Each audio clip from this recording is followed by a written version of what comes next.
Assalamualaikum warahmatullahi wabarakatuh.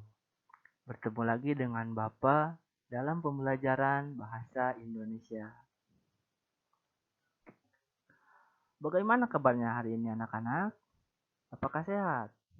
Alhamdulillah kalau masih dalam kesehatan. Semoga Allah memberikan kesehatan kepada kita ya, untuk bisa terus menuntut ilmu. Karena menuntut ilmu itu sebagian dari ibadah dan perintah yang Allah berikan kepada kita ya. Untuk yang sakit, semoga Allah mencabut penyakitnya agar bisa kembali bersama kita lagi untuk belajar dalam pembelajaran kali ini. Untuk yang masih rebahan, semoga Allah memberikan semangat untuk bisa lebih semangat lagi dalam pembelajaran ini. Bagaimana, siap pembelajaran dalam hari ini? Alhamdulillah kalau siap ya. Dalam pembelajaran kali ini, Bapak akan menerangkan mengenai teks berita. Ada peribahasa yang mengatakan, tak kenal maka tak sayang. Nah, peribahasa itu menunjukkan jika kita tidak mengenal, maka kita tidak akan sayang gitu.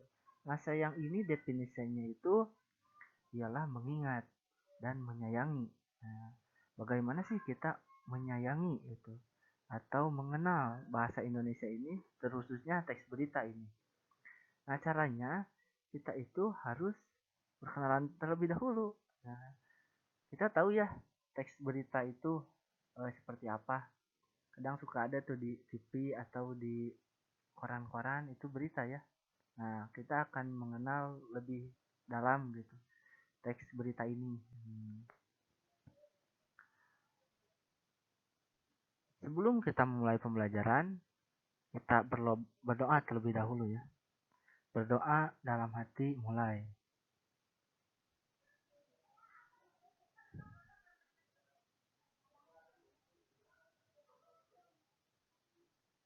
Tidak ada kata selesai dalam berdoa ya. Karena berdoa itu terus menerus. Nah, selanjutnya, mengenal teks berita. Dalam mengenal teks berita ini, ada 4 unsur yang harus dipahami dalam teks berita ini. Nah, kita akan berkenalan dengan unsur-unsur tersebut. Nomor 1 ialah pengertian teks berita.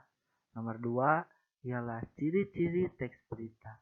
Nomor 3 ialah perbedaan teks berita dan non-teks berita. Nomor 4 ialah syarat sebuah teks berita. Nah, ketika kita sudah berkenalan dengan 4 ini, kita akan tahu atau sayang terhadap teks berita dan bisa membuatnya. Kita suka lihat ya berita-berita yang ada di TV, yang ada di koran, itu semua berita-berita. Namun bagaimana sih kita membedakan mana berita yang benar dan mana berita yang hoax? Kan suka ada tuh berita-berita palsu yang tersebar dan cepat tuh menyebarnya. Nah, kita harus tahu dulu gitu. Bagaimana sih kita mengenal teks berita supaya kita tidak terjerumus dalam berita bohong tersebut. Selanjutnya, Bapak akan menerangkan tentang pengertian teks berita. Pengertian teks berita. Teks berita adalah suatu teks yang menyampaikan kabar atau informasi kepada masyarakat tentang suatu peristiwa atau kejadian faktual dan aktual yang diinformasikan secara tulis. Harus dipahami, tulis di sini itu bukan hanya menulis dengan ballpoint atau dengan pensil, namun tulis di sini pun bisa dengan media. Misalnya saja menggunakan komputer, menggunakan laptop begitu. Dan bisa diupload di sosial media atau internet ya. Nah, teks berita adalah suatu teks yang menyampaikan kabar. Nah, menyampaikan kabar di sini itu seperti apa sih? Kita itu menyampaikan kabar. Namun, apakah semua kabar yang kita sampaikan adalah berita? Nah, itu suatu pertanyaan ya, yang akan dijawab nanti ketika materi ini telah selesai. Nah, terus informasi kepada masyarakat tentang sesuatu peristiwa atau kejadian faktual dan aktual. Apa sih faktual itu? Apa sih aktual itu? Nah, kita juga akan mempelajari dalam pembelajaran kali ini. Maka semangat ya untuk menyimak pembelajaran kali ini. Nah, selanjutnya, ciri-ciri teks berita. Yang pertama ialah berisi objektif dan faktual. Objektif ini ialah memandang secara keseluruhan, baik itu latar, tempat dan waktu, ataupun masyarakat yang ada di dalamnya. Terus faktual. Faktual itu real atau nyata, tidak dibuat-buat dan sesuai fakta. Nomor 2, data yang disampaikan sesuai dengan peristiwa asli, tidak ada rekayasa. Nah, ini yang disebut faktual. Jadi, data yang ada, data yang sudah di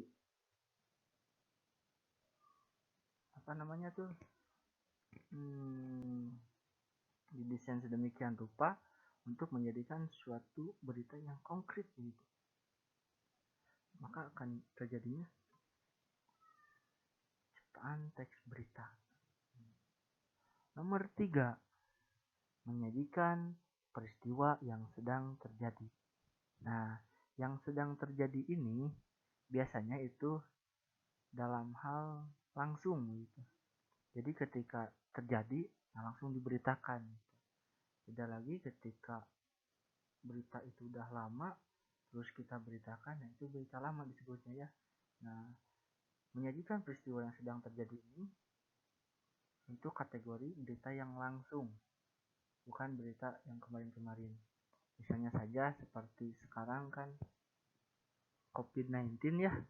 Nah, berita kemarin-kemarin itu sama COVID-19, namun menyajikan peristiwa yang sedang terjadi itu, yaitu tadi itu berita COVID-19 itu sendiri. Jadi paham ya, menyajikan peristiwa yang sedang terjadi itu seperti apa. Nomor 4, ada bahasa yang disajikan menarik dan dapat memikat minat pembaca. Jadi pembahasan dalam berita itu harus menarik. Jangan sampai berita itu membuat bosan. Misalnya saja ada thumbnail atau ada judul yang menerangkan, misalnya pakai masker, jika tidak pakai masker akan mati misalnya. Nah kan kita penasaran tuh, kenapa sih kalau tidak pakai masker bisa mati. Nah, terus ada berita tentang penjelasan dokter. Nah, penjelasan dokter bahwa corona dapat menular melalui pernapasan. Nah, untuk menghindari pernapasan yang ditularkan, kita wajib memakai masker untuk terhindar dari corona tersebut. Nah, arti dari judul tersebut yaitu artinya ialah ketika kita tidak memakai masker, maka corona akan menular terhadap kita. Nah, seperti itu. Bahasa yang disajikan menarik dan dapat memikat minat pembaca. Nomor 5, ada aktual, yaitu berita peristiwa yang diberitakan masih segar atau baru terjadi. Nah, jadi balik lagi ke yang awal ya. Jadi aktual itu yang segar gitu. Jadi yang baru-baru ini terjadi, misalnya kemarin tuh ada berita mengenai ledakan di Turki tuh. Kan itu beritanya langsung viral gitu. Karena berita itu segar gitu. Baru terjadi waktu itu, langsung booming gitu, berita tersebar kemana-mana. Terus ada juga nomor 6, data yang diberikan lengkap, khususnya data penting. Misalnya saja tempatnya di mana, waktunya kapan, terus pelakunya itu siapa gitu. Agar data yang diberikan untuk berita itu lengkap, dan data itu pun tidak dibuat-buat dan nyata gitu, sesuai dengan ciri-ciri teks berita faktual tadi. Itu data yang disampaikan sesuai dengan peristiwa asli itu. Tidak ada rekayasa sedikit pun. Nah, itu untuk ciri-ciri teks berita. Kita akan lanjut perbedaan teks berita dan non-teks berita. Teks berita itu cenderung faktual dan aktual, terus dibuat oleh wartawan, susunan piramida terbalik, bahasa komunikatif, terus tidak mencantumkan opini pribadi. Nah, faktual dan aktual yang tadi Bapak jelaskan ya. Terus kenapa sih ini harus dibuat oleh wartawan? Nah, karena wartawan ini tahu akan ilmunya, sedangkan misalnya masyarakat yang awam hanya memberitakan apa yang mereka tahu begitu. Ketika masyarakat berbicara ke masyarakat lain, maka akan adanya perpotongan berita tersebut. Misalnya saja, di kampung ini ada kebakaran hutan yang disebabkan oleh percikan api dari kompor misalnya. Jadi merembet begitu. Namun kepada masyarakat lain, penjelasannya itu menjadi di kampung ini ada rumah yang kebakaran disebabkan oleh listrik begitu. Jadi kerealan itu atau keasliannya itu diragukan begitu. Karena masyarakat tersebut tidak tahu akan ilmunya. Terus susunan piramida terbalik. Nah, susunan piramida terbalik ini itu ialah ketika berita ada, terus disusun rapi sedemikian rupa dan disebarkan. Jadi meruncing ke bawah, disebut piramida terbalik itu. Terus bahasa komunikatif. Bahasa komunikatif itu ialah bahasa yang bisa diterima oleh semua orang. Misalnya saja bahasa baku atau bahasa semi formal. Terus ada juga tidak mencantumkan opini pribadi. Nah, ini yang akan menyebabkan berita kita asli atau palsu. Karena ketika kita mencampurkan atau mencantumkan opini pribadi, maka ini bisa disebut berita yang dilebih-lebihkan atau dikurang-kurangkan. Seperti halnya berita apa ya? Bisalah di searchingnya berita-berita yang palsu atau berita-berita yang asli. Nah, kalau berita yang palsu itu cenderung memakai opini pribadi. Nah, adapun teks non berita. Teks non berita ini hanya berisi faktual, terus dibuat oleh seorang ahli, terus bahasanya induktif, terus bahasa sesuai jenis teks dan mencantumkan opini pribadi. Ini teks non berita, jadi hanya tulisan-tulisan saja gitu, tanpa memberikan gitu, informasi yang jelas terhadap masyarakat. Nah, seperti itu. Itu mengenai perbedaan teks berita dan non teks berita. Selanjutnya, syarat-syarat teks berita. Yang pertama ialah syarat-syarat teks berita harus faktual, berdasarkan fakta. Seperti yang Bapak sebutkan di awal, jadi faktual itu berdasarkan fakta ya. Jadi harus ada faktanya. Nah, yang kedua itu lengkap. Strukturnya lengkap. Mulai dari waktu, tempat, kejadian, maupun pelaku pun harus real, gitu. Harus nyata, harus asli. Seperti itu kejadiannya. Tanpa ada yang dilebih-lebihkan maupun dikurang-kurangi begitu. Karena itu akan menjadi berita yang kompleks, berita yang benar adanya, bukan berita yang palsu.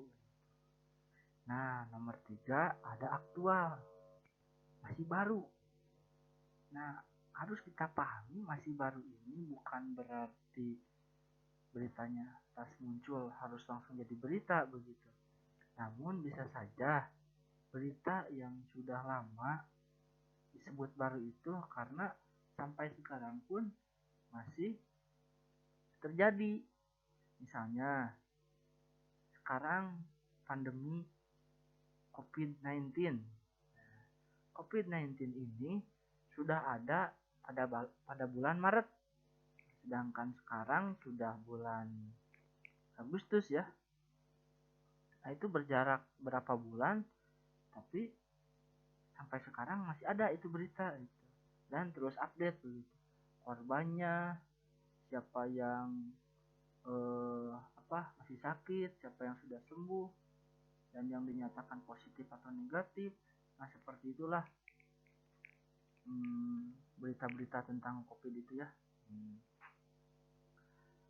Nah, bisa juga masih baru ini seperti tadi, berita yang baru muncul langsung tersebar. Misalnya tadi Bapak mencontohkan ledakan di Turki. Ledakan di Turki itu pas kejadian selang beberapa menit atau beberapa jam langsung tuh menyebar beritanya bahwasanya kejadiannya karena ini di tempat ini, waktunya seperti ini, dan lengkap begitu. Nah, itu yang disebut masih baru. Terus yang keempat ada menarik, disertai judul yang menarik. Jadi menarik di sini seperti tadi Bapak mencontohkan, jika kita tidak memakai masker, nah kita akan mati. Itu judul yang menarik. Sebab ketika kita membaca judul tersebut, kita akan berpikir, masa iya tidak memakai masker bisa mati? Nah, kan selanjutnya ada berita mengenai penjelasan dari dokter. Nomor 5, syarat-syarat teks berita itu ialah harus seimbang dan objektif. Nah, seimbang di sini itu jadi menyeluruh begitu. Harus melihat keadaan semuanya begitu. Tidak terpaku dalam kejadiannya saja. Karena dari syarat teks berita nomor 2 itu harus lengkap. Nah, seimbang ini tuh menyertai lengkapnya suatu teks berita. Terus nomor 6 itu sistematis, berurutan atau sistematis. Jadi berurutan di sini itu harus sesuai ya kejadiannya. Tidak bisa sekarang kebakaran dulu terus disebabkan oleh apanya dulu. Karena ada akibat, ada sebab. Nah, kalau sistematis itu berurutan. Misalnya disebabkan oleh api atau oleh listrik, baru terjadinya kebakaran. Tidak bisa kebakaran dulu beritanya, terus akibatnya listrik padam. Nah, tidak bisa seperti itu ya, karena sistematis itu harus berurutan. Nah, mungkin seperti itu pengertian syarat-syarat tentang perbedaan itu dari teks berita tersebut ya. Nah, sekarang ada sesi tugas. Untuk tugas, buatlah teks berita dari kejadian yang baru-baru ini terjadi. Dan gunakan pembahasan dari apa yang telah diajarkan oleh Bapak tadi. Selamat mengerjakan. Terima kasih. Assalamualaikum warahmatullahi wabarakatuh.